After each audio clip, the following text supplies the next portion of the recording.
大家好，我姓Հակոբյան, 我叫Աննա Հակոբյան. Դերենիկ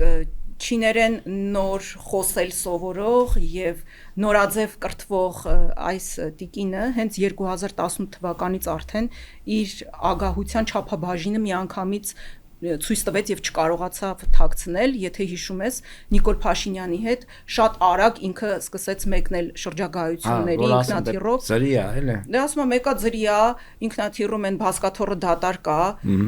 ներեցեք արտահայտության, բայց ինքն է ասել, հյուրանոցում էլ անկողինն էլ հուսով եմ որ դատար կա, դե նա ինչ տարբերություն, ես գնում եմ թե չեմ գնում, էլի։ Միայն Աննա Հակոբյանը չէր, աղջիկներով, ընտանիքով, բանով, հա, էլի։ Կարող ասենք ասք բարեկամից էլ ինչ որ մարդ եղել, ուղղակի մենք չգիտենք, հա։ Մեկա ծրի է, էլի ինքնաթիռը թռնում է։ Հետո եթե հիշում ես այն ժամանակ էսպես sense գզգզած մազերով, ինչ որ շատ անհասկանալի հակու կապով ինքն էլ խոստովանում էր, ասում էր ես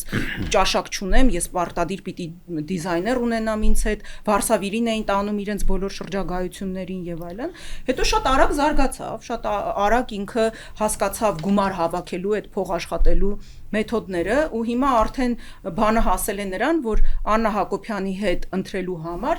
առնվազն ամենակիչը 1 միլիոն դրամ պիտի վճարես։ Ուրիշ տարբերակ չկա, եթե Աննա Հակոբյանի հետ ընտրում ես, ուրեմն դա մինիմալ վճարն է, չէ՞, ասենք դե հետո ոնց որ գնալով բաները, ստավկաները բարձրացան, էլի ավելի էր բարձրացրել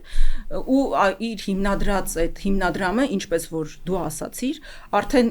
իշխանականների հետ կապ ունեցողների համար կամ այն մարդկանց համար, ովքեր իշխանության միջոցով ուզում են փորձում են լուծել իրենց խնդիրները շատ լավ մուծվելու խողովակ դարձավ, այսինքն կարող ենք այդպես ենթադրել։ Նո անուն դնում են նվիրատվություն, բայց հետակը ինչ կա արդեն մեկ իրենք գիտեն, մեկ այդ մուծվողը գիտի, հա չէ, կոռուպցիոներ չեն, չէ, կոռուպցիան էլ դեպոզով ոչով կենթանի չի, իրենք ոչ լսել են, ոչ տեղյակ են։ Աննա Հակոբյանի ֆինանսական կարողությունների, հնարավորությունների, հակու կապի, զարդերի եւ այլնի մասին շատ մամուլում շատ հրապարակումներ են եղել, բայց քանի որ սա ամենավերջինն ու թարմն էր, դրա համար եմ սա նշում, որովհետեւ ուղղակի ասում եմ ժամանակը չի բավականացնի Սուրբ Ծննդյան օրերին, որ եկեղեցի էր գնացել, մամուլը հրապարակեց միայն զարդերի արժեքը։ Ուրեմն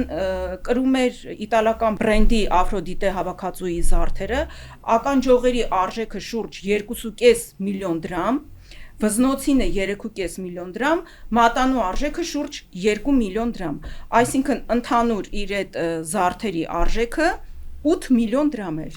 Այսինքն մեկ օրվա $20,000-ից ավել։ Մեկ օրվա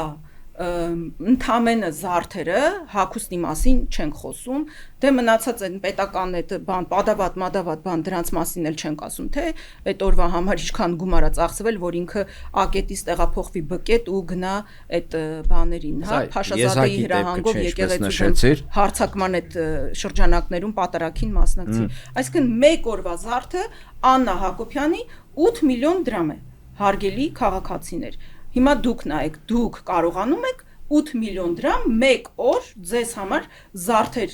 ունենաք եւ կրեք։